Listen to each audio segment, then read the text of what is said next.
د مولانا صاحب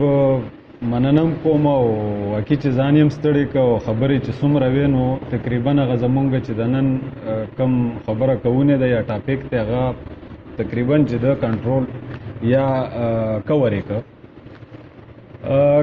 زه به صرف تر دې حده پورې ځان کنسټرین وساتم یا محدود وساتم چې روغاني بابا مو ویل چې موږ به په ډیټیل کې نه ځو. اصل مسله دا ده چې د لنډ تاریخ ته راورسو مولانا صاحب تر د غازی امان الله پورې تقریبا راورسېده. د دې نه را په دې خوا بیا موږ ګورو د پښتنو په سیمو باندې ریاستونه جوړ شو. هغه ریاستونه چې کوم ته موږ جدید ریاست ویلی شو، پښتانه بیا په یو جدید ریاست کې راوپیلل شو، هغه پکې را یو ځای شو. نو نیم پښتانه بیا دلته راځي د هندوستان په خوره باندې بیا پاکستان جوړ شو او د پاکستان نه بیا د افغانستان چې کومه هغه مغه د قبایلي چوکاټ کې او په هغه روایتي انداز کې ریاست چلاو. زمونږه چې د نوې دورې ته پښتانه کله تیریږي نو په دغه باندې زمونږه ضروریات، زمونږه د ژوند ځواک ټولې لارې تقریبا بدلیږي. زمونږه د هغې سره سټریټیجي اوس په دا سوال دی چې سټریټیجي مونږ بدله کړې ده که نه. د پښتنو د زغل لارې وې چې مونږ به شریشته به کوله، څلوېښتي به م کوله، مونږ به لښکرې کولې. په هغې کې مولانا صاحب دغه روایتي ټکي به زمونږ په وطن ده او دا تقریبا په ټولو پښتنو سیمو چې د لوګي په سر د کور په سر سړی به راوځي. هغه لښکر به چې کېده یا بلندره یا شر به کېده نو په هغې کې به بیا هغه د منډې ترړې د کور نه چې کوم هغه سړی به و چې هغه به منډه ترړه کوی شوه لکه ځوان هټ کټ په و، بیا به هغه دغه لښکر ته دغه کامي منډې ته د کامي اشر ته به راوته. مونږ د پاکستان په دې موجوده حالاتو کې چې مونږ د پښتنو ته په پاکستان په سیمه باندې کومې مسلې پیښې دي نو مولانا صاحب یو شي ته اشاره وکړه چې مونږ ولسي پاڅون کله وینو چې را ولسي پاڅون منځته راځي. د هغې لامل دوه درې دي. دلته به په سیاسي عمل کې لکه دلته مونږ وګورو دلته په ټول ټاکنو کې به زیاتې کېږي. په ټول ټاکنو کې چې زیاتې وشي دا یو غټ عمل دی چې په دې باندې به ولسي پاڅون یا ولس په رد عمل ښیي. د دې په معاشرتي اهدافو کې یا د معاشرې چې کوم زمونږ معیارونه دي په هغې کې به مونږ سره دوکا، مونږ سره چل، مونږ سره زورواکي روانه وي. زمونږ بل د ریاست په ډانچه کې دننه چې کوم یو کانسپټ جوړیږي چې مونږ ټول خلک په یو شان ټریټ کیو، مونږ ټول خلک په یو، زمونږ حقوق په یو وي، زمونږ آلنه پالنه به یو وي. دغه یو تاثر د ریاست د خوانه خلکو ته ملاویږي. دلته بدبختی دا راغله چې دا درې واړه یا دا چې کوم لامل مولانا صاحب په ډیټیل ویل هغې ته نه ځمه، دغه شی نه دلته مشته دي، دلته مونږ یې فیس کوو یا مونږ ورسره مخامخ یو. هغه معاشرتي دغه کې ستا اقتصاد او ستا روایات یا روایتي اقدارونه قدرونه دا ټول راغلل ایون تر کلچر پورې زته. د ټولو نه مضبوط شی بیا دلته مونږ ته راغی چې زمونږ اقتصادي قتل ډېر په بېدرېغه طریقه روان دی. هغه اقتصادي قتل تر دې حده راغلی چې ولسي پاڅون بدبختی دا ده چې مونږ کې اجتماعیت وي، مونږ کې شعور یا ولسونه د ریاست د ادارو یا د ریاست د مشندرې په منظمه توګه ځپلي نه وای نو په مونږ کې به اجتماعیت و، مونږ به دا هغه ټایم الرټ کېدو یا هغه ټایم به مونږ دې ته پام کېده چې کله مونږ اجتماعي مونږ سره زیاتې کېده. دا اجتماعي زیاتې به تدریج راکوشو تر دې راکوشو چې زمونږ د وطن مزدور هغه به چې د کور نه وته که نه، مونږ خو زرخیزه په هر حواله باندې زرخیز وطن دی زمونږ دا یو لاره. مولانا صاحب د خپل وطن لارې یا د خپل وطن خو ټول زمونږ یو دی خو د باجوړ لارې ورته معلومې دي. مونږ ته د خیبر بیا د لارو ارزښت بیا ډېر داسې معلوم دی چې په دغه کې په روزانه کې مونږ ورسره ډیلینګ دی. نو دلته به په دې لاره باندې چې کوم آباد قبیلې دي، شنواري، افریدي، د تورخم په لاره به یو مثال درکوم. کاغه به یو کور به و، هغه کې به یتیمان وو، پلار به نه لره یا به مشر نه لره، ماشوم به و د 1500 کالو. هغه چې د دروازې ته کوشه تاسو په یقین وکړئ چې هغه به د ماښامې راته 2000 روپۍ به را روانې کړې. دا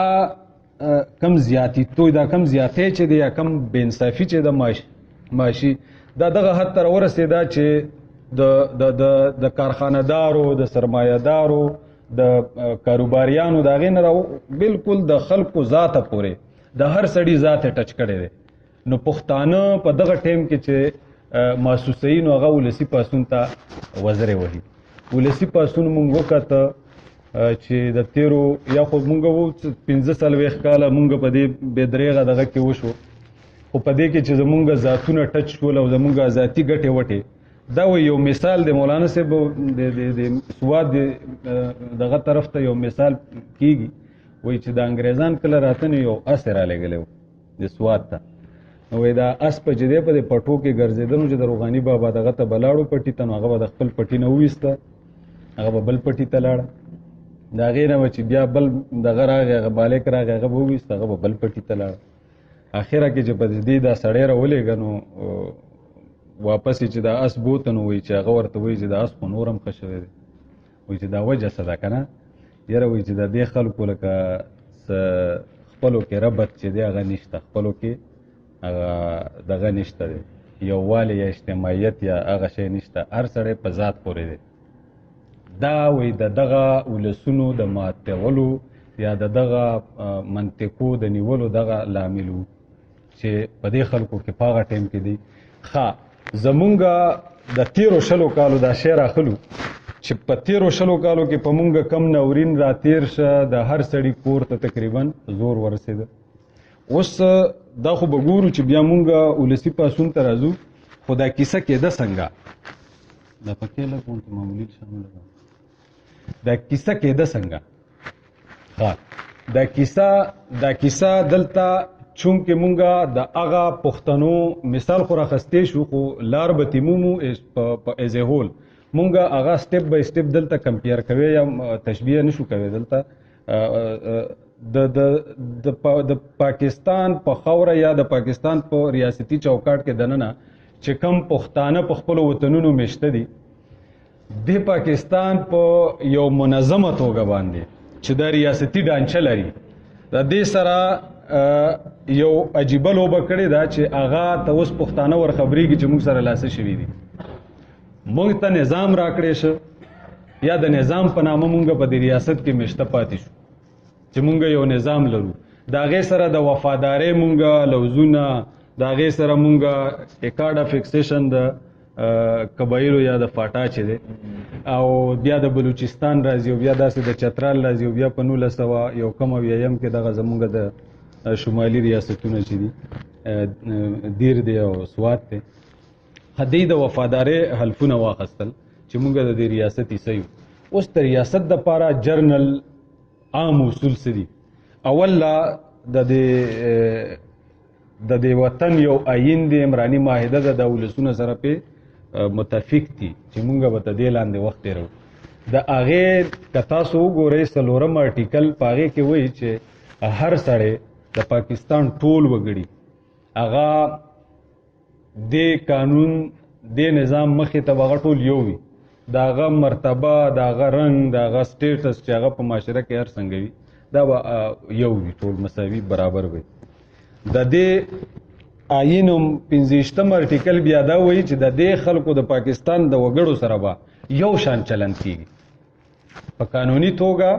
د دې خلکو سره به یو شان چلند کیږي. دلته خو زمونږ ولسونه دا محسوسوي چې دلته خو لکه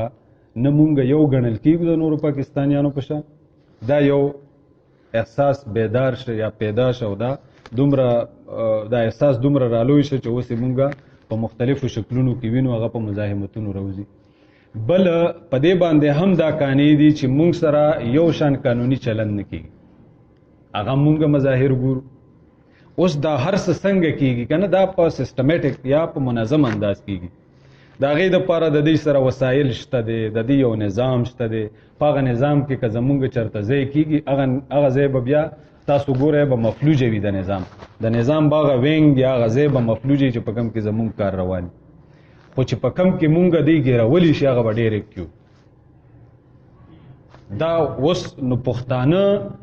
مونږ خو به وایو چې په تاریخ کې پښتنو سره داسې او بیا دې داسې ځان خلاص کړه، خو خو نن سبا چې دی د جدید ریاست سره په 21مه صدۍ کې په داسې مسلو کې نښتي دي. آیا مونږ په دې باندې غور کړی دی چې زمونږ سیاسي ارګن یا سیاسي ګوندونه هغه مونږ په کامپالۍ پیژنو، هغه په کامپرستۍ پیژنو، یا هغه د ولس په بل شان نمایندګي د مذهب د طرف نه نمایندګي کوي، د علاقې سماجی تنظیمونه زمونږ شته دی. آیا هغه چرته دیتا ور خبر دي؟ او که ور خبر دي بیا آیا دی داسې څه اکټیویټي کړې ده، داسې څه اقدامات یا دی سره مخې ته شته دي یا یې کړي دي چې مونږ دغه ساینسي جنگ چې دی په ساینسي خطوطو مونږ سره کم یو لوبه روانه ده، آیا دې دپاره مونږ ولسونه بیدار ساتلي دي اوسه پورې؟ نو مونږ د بدقسمتۍ نه دا وینو چې مولانا صاحب دا په خپلو خبرو کې تاسو ته یو ډېره ځانګړې خبره وکړه، هغه دا وه چې زمونږ د اوسني پاسون ولسی رد عمل چې دی یا د ولسونو کې کم حرکت راغلی دی په هغې کې یو ایډیشن وینو، یو ایجادګي پکې شوې ده او هغه دا ده چې مونږ د احتجاج یا مونږ د راغونډېدو یا مونږ د درنې ورکولو یو ځانګړی شکل منځته راوړی دی. مړې راواخله، هغه په سړک کېږده، هغه کلې مخې ته کېږده، کښېنه د کلې مخې ته، او په یو داسې انداز باندې مزاحمت وکړه چې هغه د په د عدم تشدد مطلب د زورواکۍ نه او د دې ټولو کیسو نه د هغه لکه په یو داسې غښتلي انداز سمبال وي چې هغه د انسانیت لپاره پیرایه پوره وي. اوس دا د پښتنو په دغه کې ډېر غټ ایډیشن دی په ټولنه کې چې مونږ په سیاسي توګه باندې هم دومره، خو دا به زه بدقسمتي وایم. مولانا صاحب سره په دې خبره اګریم شي کېدی او دې په بیا وروستو خبره مو کړي، زما به بیا ته سوال هم دا وي چې آیا مونږ به ټیک ته تر دې حده پورې منو چې پښتنو کامپاله ګوندونو تنظیمونو دومره یو توره کړې ده چې دعوه یې ژوندۍ ساتلې ده اوسه پورې، دعوه یې تر مونږ را رسولې ده، تر دغه وخته پورې ژوندۍ را ورسوله. خو آیا په دې کې دومره توان نه و یا دا توان پیدا شوی نه دی یا دی کمزوري شوي وو یا د ولس دی ونه کړی شو چې دی په منظمه توګه د ولس دې ته هڅولی وی چې دا نن دی کم دغه کوي، دا خو 45 کاله مخکې په دې باندې دا یو نورین راغلی و او راتېرو پې، یا په دې 45 کاله نورین کې دی چېرته په داسې منظم انداز باندې دا ولسونه راپاسولي دي که نه. او نن هم زه د دې نه ډېر پر امیده نه یم چې دا کم ولسي پاسون مونږ وینو، آیا مونږ په دې باندې سوچ کړی دی چې دا کم ولسي پاسون مونږ د مختلفو د پښتنې منطقې د مختلفو کنجونو نه وینو چې راوځي؟ د دې دپاره پښتنو سره څه بندوبست شته دی چې دا به مونږ منظم څنګه کړو؟ مونږ اورو چې فلانې جرګه وشوله، فلانې کمیټي جوړه شوله. زه خو ورته بل شان سوچ کوم مولانا صاحب، زما خو خپل ورته نظر دا دی چې دا دی هم زمونږ خلک دی دا هم په نظر کې ساتي چې آیا داسې خو نه ده چې د پاکستان دغه روټین سیاست دی او د هغه روټین سیاست هم په دې کې عوامل ښه ډېر ټیک ټاک او په ډېر مقدار باندې دغه امیزه چې د هغه په دې کې میلاو ده چې په وفاق کې د یو مخصوص ټولګي حکومت دی، بیا په دغه صوبه کې د پی ټی آی حکومت دی. دا د پی ټی آی والا د 13 میاشتو نه نښتي دي او هغه چې کومه سیاسي هټ درمي ده او د دې ریل پیل دی هغه په اسلام آباد ورځي. آیا داسې خو نه ده چې زمونږ سیاسي اتحادونه د پښتنو او بیا د قبایلو په تاریخ کې د دینو مرج علاقو په تاریخ کې په اول ځل باندې په داسې انداز وینو چې ټول سیاسي ګوندونه او تنظیمونه هغه سره یو شوي دي سیوای د پی ټی آی نه، او هغه دلته خو نه ده چې سیاسي پریشر دپاره صرف دا خلک راوځي. نو په دې کې زه ګڼم چې دا دوه قسمه نظر دی. یو خو دا هم ده چې په منظمه توګه سیاسي ګوندونو د خپله روان سیاسي اغراض او مقاصد پوره کولو دپاره دا کیسه ده، بل هغه اوریجنل چې کوم نیچرل اواز دی چې هغه کم د ولسي پاسون لامل جوړیږي یا د هغې وجه جوړیږي، هغه دا ده چې د خلکو سره زیاتی شوي دي. دا خو حقیقتونه دي، د خلکو کورونه، د خلکو املاک، د خلکو وسیلې، د روزګار وسیلې، د ګټې وټې وسیلې، د خلکو لکه پکې هر څه تر آیا عزت پورې هر څه لاړل، هغه هر څه په دو ولګېدل، او بیا مونږ ورو چې بیا داسې یو ماحول جوړیږي نو خلک د خلکو ساه بنده ده، نو نیچرل اواز هم پکې شته. اوس په ډېره بخښنه باندې د سیاسي اتحادونه یو ښه عمل کوي، یو ښه سیاسي مبارزه ده،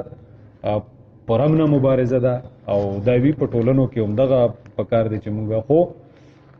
مسله دا ده چې آیا داسې خو نه ده چې دی به صرف تر دغه روټین سیاسي د پاکستان چې کوم روټین سیاسي ماحول دی، هسې خو نه ده چې که دا سیاسي پاسونونه یا مونږ د مزاحمتي ولسي پاسون مونږ راواخلو چې دا ولسي پاسون دی، فرض کا 2 میاشتې 3 میاشتې پس د پاکستان ادارو بیا اعلان وکړو، حکومتونو اعلان وکړو چې الیکشن دی، دا د پښتنو سره دا پروګرام شته که د دې څومره کمیټې دي، که د دې څومره د واکداره خلک دی یا مشرتابه ده د څومره ګوندونو، د دې سره دا شته چې لکه مونږ به د یو بل خلاف الیکشن هم کوو، خو په دې نقطه به مونږ بیا هم یو یو، د امن په نقطه به بیا هم یو پاتې کېږو. ما ته نه ښکاري چې بیا به داسې، ځکه چې بیا به د کتاب والا کمپین کوي د لاټین خلاف، او لاټین والا به کمپین کوي د تیر خلاف، او هغه د هغه بل او د بل،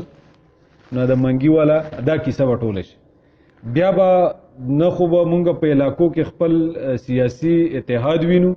نه به بیا مونږ په دومره شغل باندې او په دومره جذبه باندې د ولسي پاسون وینو. خو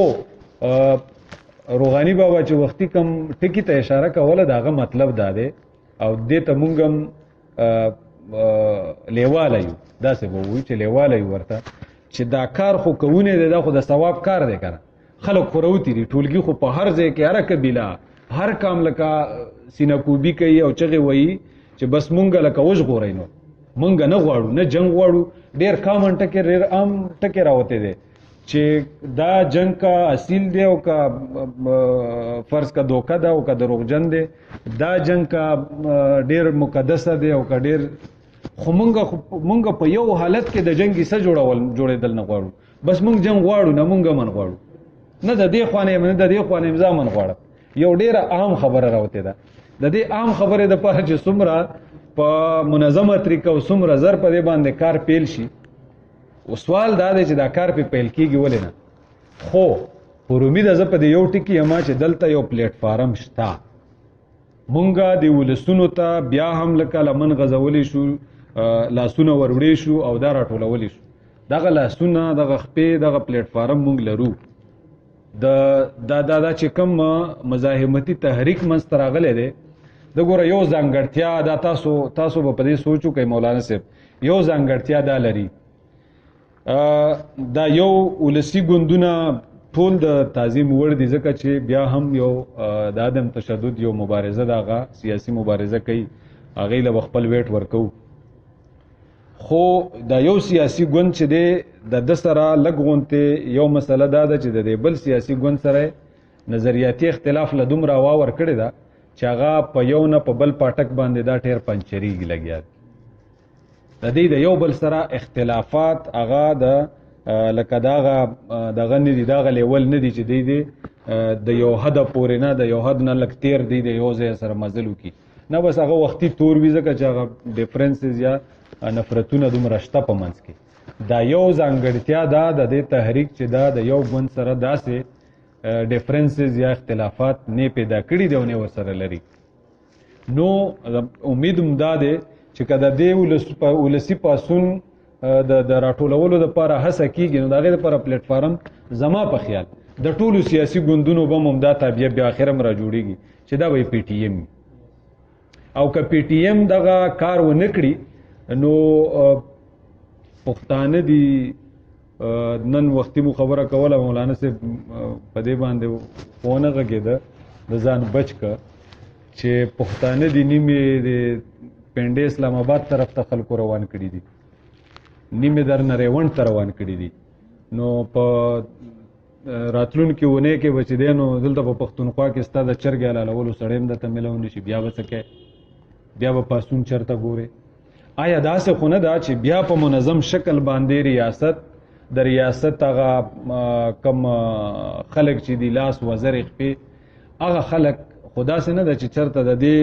کوششونو د ډیفیوز کولو یو منظم شکل بیا راوړی دی منځته؟ راوړی دی. زه به د خپل علاقې خبر وکړم، تاسو به د خپلو علاقو نه خبر یې چې زمونږ سیاسي اتحاد چې دی نو هغه په باړه کې یو خلک راټول کړل او یو کیسه یو دغه جوړ کړ، یو بیانیه یې کام له ورکړه شریک، چې په هغې کې یو جنډه وه سپینه او په هغې کې دا منچغه وه. اوس د تاریخ په پاڼو کې د خیبر ضلع د ډېرې لرې علاقې د تیرا میدان د میدان په سیمه باندې یو سیاسي هله ځله روانه د سبا کېږي، هم د دغه سیاسي اتحاد. تاسو ته د پته وي چې د تیرو 5-6 ورځو نه یو مسلسل یو منظم کوشش روان دی. سرکاري مشینری پکې استعمالیږي، ریاستي مشینری پکې استعمالیږي چې مشران راټول کوي دلته د دې ضلع د جرګې په نامه باندې یو څه شی جوړ کوي، یو د شریشتې په نامه باندې یو قومي تړون جوړ کوي، یو د هغې چې د خلکو د مسالې حل کوي چې دا کوي. ایون دغه هدف پورې راغله چې یو DRC به جوړو او هغه به د ټول خیبر جوړو. خو نن پرون دا وطنامه چې لیدلې ده چې زمونږ هلته چې کوم په باړه کې مقامي د ملیشیا کیمپ دی، هغې کرنل دغه 100 مشران دغه یې راټول کړي دي او هغې ته یې دعوتنامې ورکړي چې تاسو به راځئ دلته به د ایمان او د یقین خبره کېږي. نو معامله دا ده چې دلته په منظمتیا باندې مونږه ډاچ کېږو، مونږه وال کېږو، خو مونږه په دې باندې لکه ولې لکه مونږه پر امیده شو چې بس صرف مونږه یو پاسون وکړو یا مونږه خلک راووتل، مونږه تقریرونه وکړل، بس مونږ د دې ته ډېر پر امیده شو چې دا مونږه ډېره غټه لاسته راوړنه راوړه. داسې نه ده. مونږه قومي جرګې وکړې، د بنو جرګه وشوله، ډېرو پښتنو پکې ډېر د زړه نه شرکت وکړه، ډېرو مشرانو پکې وکړه او ډېرې پرېکړې باید چې په هغې عمل شوی وي، ډېرې پرېکړې پکې ډېرې قیمتي پرېکړې وشوې. مونږ دلته قومي جرګه وکړه، په هغې کې کمیټې جوړې شوې، په هغې کې هسې شوي دي نه دي شوي هغه څه دغه نشته، خو فیصلې پکې ډېرې برابرې وشوې. آیا چې کام ولس یو خبرې کولو ته تیار دی، یو عمل کولو ته په مخ کې وړلو ته تیار دی، خدا خو نه ده چې اوس ولس ته خو یو لارښود په کار وي که نه، د رمې خو به یو شپون مخکې کې چې دی روان شي که نه. نو مونږ بیا هم دا وایو چې پښتانه مبارز پاتې شوي دي، دی په خپله په هره دوره کې دی یو ټیک ټاک مبارزه کړې ده. بس دلته چې ده دلته مونږ ته مشکلات دا دي چې مونږ به په ساینسي انداز باندې سیاست ورسره زده کوو، سیاسي کېږو به ورته او دغه شان به سیاسي کېږو ورته چې دی ته په سیاست کې مونږ جواب ووایو. اوس د سیاست دپاره لاول دا ده چې مونږ تنظیمي خو شو که نه، په تنظیم سنبال پروګرام چې ته رانه وړې دا کام خو ټیک ته ورځ دوه جذباتي کیسه به وشي، دا پښتانه به در سره کینی، په سړک باندې به در سره کینی، یو میاشت به در سره تېره کړي، نهارې به در سره تېرې کړي. د دې د ارینجمنټ یا د انتظام دپاره تا سره یو په تنظیم سنبال پروګرام شته نشته دی. دا هغه مسلې دي چې موږ ته راځي. نو مخکې خو به که قبیلوي یا روایتي انداز و د پښتنو، نو هغې به یو 2-3 نښې وې غټې غټې چې دا ما وویلې چې یو خو به اعلانونه وشول او سوالونه جوابونه به وشو چې لښکر دی او بس د کور په سر یا د لوګي په سر سړی راوځي او بس هغه به، نو د هغې سره به بیا دا نه وه، هغې سره به ګټه وټه دا وه چې بس بیا به غنیمت را روان کړی و د هغې مخې هر سړي به خپله کیسه. دلته مونږ راغلو جدید ریاست ته او د جدید ریاست په چوکاټ کې مونږ انغښتلی شو، په هغې کې مونږ د هغې څه شو. اوس د دې بینیفیشري یو مونږ حقیقتونه دا دي. مونږ به 2 شیونه بیا نه میکس کوو، په دې پاسونونو کې دلته 2 شیونه میکس کېږي. دې پاسون ته ډېر پښتانه یا په لاشعور کې یا کېدی شي مونږ پې نه وپوهوي، د دې په دغه باندې دا ټیک وي، خو هغې ته د انقلاب نامې ورکوي. دا هغه انقلاب نامې یو خو بدلون انقلاب دی چې ستا په د ژوند په دې ترتیب کې لږ غونته بدلون راشي. یو دی وایي چې نه د سره لکه چې دی مونږ خپل ریاست او خپل وطن او ازادي. اوس په دغه نظر باندې چې دې ته ګورې آیا دې دپاره تا تابعه کړې ده، که هسې خالي پردی جمع دې ولید او انقلاب دې رایق شه؟ تابعه نشته. تابعه ستا د پاکستان د میشته سیاست سره د والو تابعه هم تا نه ده کړې. په دې کې سیاست څنګه کېږي؟ دلته دا یو سړی دی، ما مخکې خبره کړې و مولانا صاحب، دلته یو سړی راغلی دی، تاسو په خدای یقین وکړئ دومره منظمه شه چې هغه په منظمتیا باندې د پښتنو ته دروغ ووایي، پښتانه ځان پسې روان کړي. زمونږ تنظیمونه دومره کمزوري دي چې په منظم شکل باندې رښتیا کام ته نشو ویلی. نو مونږ به کله پر امیده کېږو تر کومې پورې چې زمونږ سیاسی مشرتابه او د هغې سره سیاسی ورکر چې تر هغې مولانا صاحب مونږ یې بیا ایسیو او مونږ د دې ذموارۍ نه به بیا ځان نه خلاصوو، خو تر سیاسي ورکر پورې چې دا ټوله ذمواري چا نه ده اخیستې. په پښتنو کې یو بله اجتماعي مسله دا ده چې ذمواري دی اخلي نه، خبره به کوي، بوج به تاله په اوږه ږدي او وصیت او نصیحت هم درته کوي، په خپله به ذمواري نه هلي دی. قانون خو هغه بیداره دي چې هر سړي په خپله خپله ذمواري اخیستې ده. بل اوس مونږه په سیاسي پیرایه کې د پاکستان په سیاسي پیرایه کې بیا د دې منطقې چې کم جیو سټریټیجیک پوزیشن دی او د هغې جیو پالیټکس هغه بیا مونږ ته نورې کیسې دي، ځکه چې د هغې سره مو وال لازم دي که نه، که ته ورسره نه وهې هغه دې وهي. دا مونږ ګورو چې دا خو صرف مونږ د پاکستان سیاست خو هم نه یو والي که نه، په مونږ باندې خو ډرون اټیک هم وشو که نه، ډرون اټیک خو په مونږ پاکستان نه دی کړی،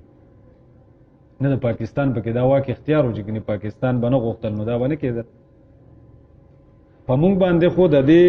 1970 او 1980 په منځ کې په مونږ باندې که په دې افغانستان یا د پښتنو په علاقو کې کم ور بل شوی دی نو هغې کې خو هم ټوله ګټه کیسه د پاکستان نه وه، نو په هغې کې هم یو اتیان راغلي دي او هغې مونږ دغه د دې دغه دپاره مونږ آیا څه کړي دي. ریاست خو مونږ سره دا ګوته وکړه چې ریاست مونږه دلته پریزرو کړو، زمونږ کلچر مونږ فری آزاد وګرځولو چې تاسو خپل ثقافت، تاسو خپله ژبه، تاسو خپل روایت دا تاسو ژوندی ساتلی شئ. دا به په دې آئیني ډانچه کې په دې ریاست کې به ستاسو بنیادي حق وي. آیا زه خپل کلچر ژوندی ساتلی شم؟ مونږ خو پښتانه خو په پاکستان کې په دې ریاست کې تر دغه حده په دې نظام کې اپریسټ شو چې خپله ټوپۍ خپل واسکټ باندې هم دی ته کله کله لکه ځان بوج ورته ښکاري. دا بیا په دې آیین کې ولې لیکلي چې دا ستا بنیادي حق دی چې ته خپل کلچر او خپله ژبه دا ته پریزرو ساتلی شي او د دې دپاره ته انسټیټیوشن او د دې دپاره ته دا هر څه اقدامات کولی شي. خو که بیا زما ده هم نو زمونږ سیاسي تنظیمونه او زمونږ کامپاله ګوندونه هغې چېرته داسې د پاکستان په دې 80 کاله کې هغې چېرته داسې څه اقدامات کړي دي چې داسې انسټیټیوشن دی ودرولي وي او په هغې کې زمونږ کلچر او زمونږ ژبه ورسره زمونږ تړلی تاریخ هغه را روان مونږ ته پاتې دی او سینه په سینه مونږ ته راورسي نه. دا مسله ده که نه؟ خو به د هغې د منظمتیا دغه کومه ګیله او دا به مې چې زیاتې را سره کېږي خو یې مونږ څه کړي دي. بل طرف ته دلته مذهبي ګوندونه چې هم د دغه خاورې دي خو د هغې لکه د هغې مزل او د هغې ډیسټینیشن هغه زمونږ نه په بله لار دی او هغې بل ځای ته ځان رسول غواړي. د هغې په مقدستیا کې د هغې په روانه روا کې زمونږ څه کار نشته، خو هغې د پښتنو په سټرنث باندې، د پښتنو په توانایي باندې، د پښتنو په وطنونو باندې او د پښتنو په ګټو وټو باندې هغې دلته انسټیټیوشن ودرول. د هغه انسټیټیوشن نه چې کوم پښتانه راوځي تاسو او ستاسو خدای هغه د وطن او د کام په ښېګړه راځي. دا د ریاست د منظمتیا سره به مونږ بیا څنګه وکړو؟ بس بیا خو به مونږ صرف ګیله کوو که نه. بله زمونږ سره بله کیسه ډېره عجیبه ده. زه تابع یم او پابند یم د آیین آرټیکل 5 چې دی نو هغه وایي چې مونږ به لکه د دې وطن یا د دې ملک او د دې ملک د نظام به مونږ تابعدار یا وفادار یو. دا به مونږ دا خو مونږ لاسونه اوچت کړي چې یو که زه چې ویم چې په دغه نظام زما باور دی، دغه نظام تاسو منځ ته راوړئ، ما سره په دغه نظام باندې چلند وکړه، تاسو ته دی پته یي چې دا ما دپاره ګناه ده. بیا دلته کېږي په رڼا ورځ د داسې منظمه مزاحمت سره به ته څنګه راپاسې چې لکه ته صرف دا دومره دا خو ډېر غټ شی نه دي، دا خو وړې خبرې نه دي. ځکه چې دلته په دې قانون کې دا لیکل دي او ما لاس کېښه او زه تا ته ویم چې تا جرم وکړه، ته چې راته په جواب کې وې چې جرم مې نه دی کړی، خان دلته د لاس دې اوچت که د لاس لاندې دا شی دغه شان دی تاسو ته د پته یې چې موږ سره په قانون کې ساده غونډه ټکی وایم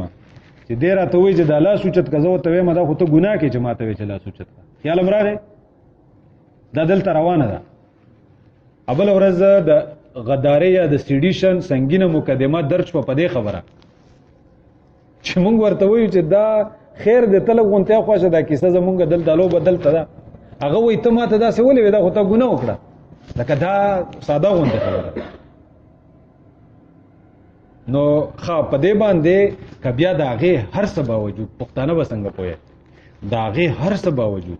چې بیا د دې وطن عدالتونو ته لاړ شي د هغې وطن عدالتونه هم دا وایي چې نه دا ټیک وایي دا ټیک وایي دی بیا زما خبره په ځای نه راځي. هغه وایي چې د خلکو سره غیر قانوني چلند مه کوئ بیا هم موږ نه معاف کوي د هغې په سبا د هغې نه سخت غیر قانوني چلند وشي بیا وایي چې دا تاسو زیاتې وکړو دا مه کوئ د هغې په سبا بیا د هغې نه زیات وشي. اوس آخر مونږ ولې نه منظم کیږو مونږ به د دې جواب په منظمه توګه څنګه ورکو لکه کیسه خدا اوس قرآن ده کنه وسایل دي د وسایلو یو ډانچه په دې ډانچه کې د وسایلو یو گنجائش ته ده چې وسایل به څنګه راځي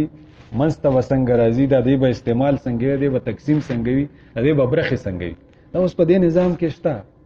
اوس نظام چرته دی نظام خو بالا تعالی مخې لروړي چې نظام شته دی چې کله د په ګټه یا د په دغه باندې ته په زیاتی باندې تخپه کېږدي کده ته دی ویل چې ته زیاتې کوه بس ټیک ټاک روانه بس بیا خو جو ټیک ده که بیا د ورته وی چې نه دا زیاتې کې او لکه دا نه ده نو په دې نظام کې گنجائش درته راوباسي په دې نظام کې گنجائش درته راوباسي دا نظام هر وخت دی فلیکسیبل ساتلی په دې نظام کې دغه حالت د پورې کیسې مو شوې چې دلته دا نظام یو خواته کې خل شو او دا یو ځل نه دا څو ځله دا نظام یو خواته کې خل شو او د ډاکټراین اف نیسیسټي یا نظریه ضرورت دا یو عجیبه غونته مفکوره منځته راغله دا مس او په دې باندې دا وطن وچلیدو په دې باندې دا وطن دا نظام روان پاتې شو دا نن هم روان پاتې دی د نظریه ضرورت تلان. نو کومګه ولسی پاسون ته هر څومره پر امید او سترګې پلاری ورته خلاول دا د چې مونږ به خپل هغه شعوري کچه چې دا هغې باندې به اول فوکس کوو چې زمونږ د کم شعوري کچه کم ځای ته ورسېد. د تیرو 20 کالو د ناورین په دې دورانیه کې چې څومره هر څه مونږ ولیدل زمونږ ذمہوار ګوندونه هغې خو د خپل وس نه زیاتې هڅې وکړې د خپل وس نه زیاتې هڅې دا د وس نه زیاته هڅه وي که نه چې یو سړی د سر نظر سره تیر شي بس د ده لکه د وس د حد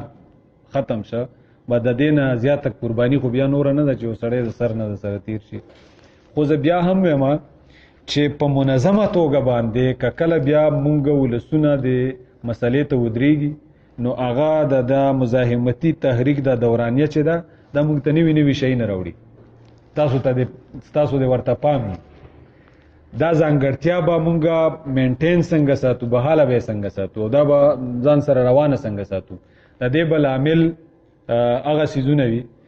چې زمونږه کله د په دې ټولنه کې تاسو چرتم په هر یو ماحول محفل کې تاسو کېنئ تاسو اسې خالی د یو ټکي یاد کړئ چې عدم تشدد داناست خلک دي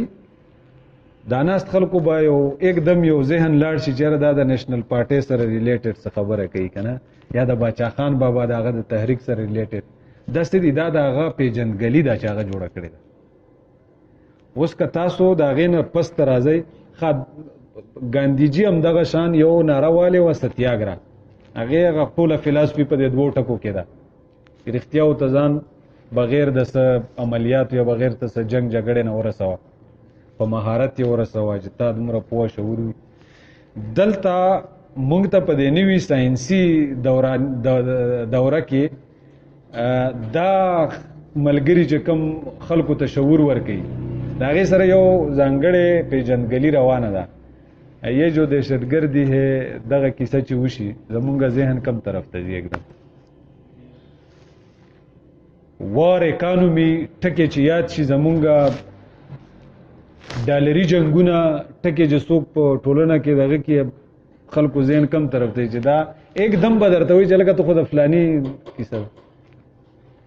دا هغه سيزونه دي چې په دې باندې به زمونږه دا نظر دا فکر دا مفکوره آبادم پاتې شي توانه بم پاتې شي او په جنگلی بم خپل بیا مونی او د پښتنو به دا خوش قسمتي وي چې دی شعور دومره هدا پورې بیا مومي چې د په تنظیم سمبال یو منظمه شکل کې راوځي اوس دا تر کومه هدا پورې مونږ وینو په خپل ملګرو کې یا په خپل ګوندونو کې یا خپل مشرتابه تر څومره هدا پورې مونږ ورته پر امید کې دي شو چې دا به داسې منظم انداز کې دا ولسونه منځ ته راولي او د امن د پاره به ودري دا خو چې دا کم اوس مونږ وینو کدا دا غټ زبو وایم دا غټ د دوه درې ګوندونم کا په دې یو ټکی باندې سره لاس کېږدي چې بس حالانکه د پښتنو اوورال کومګه ولسونه وګورو دا یو زمواري بالوس ولسونه کو وګورو د ولسونو ګوره روایتي انداز د پښتنو مولانا صاحب یو ځای کې ټچ ورک